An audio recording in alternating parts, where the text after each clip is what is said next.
নমস্কার। যাদের জন্ম ছকে শুক্র যদি নিচস্থ আছে বা বক্রী আছে বা রাহুর সঙ্গে আছে বা কেতুর সঙ্গে আছে, তাহলে মানুষের শরীর স্বাস্থ্য খারাপ হবেই হবে এবং গুপ্তাঙ্গতেও কষ্ট হবেই হবে, সেই গুপ্তাঙ্গ দ্বারা রোগ হবেই হবে।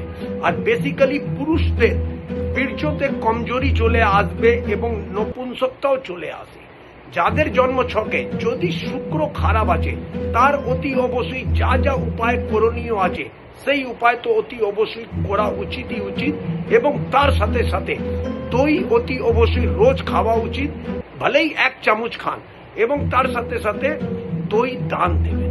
এই ক্রিয়াটা যদি আপনারা রেগুলার করেন, আপনার জীবনে শুক্র যাবতীয় যত রকমই কষ্ট আছে, শরীর স্বাস্থ্য খারাপ আছে বা টাকা পয়সার অভাব আছে বা যে কোনো ধরনের প্রবলেম আছে, সব আপনার ভালো হতে শুরু হয়ে যাবে।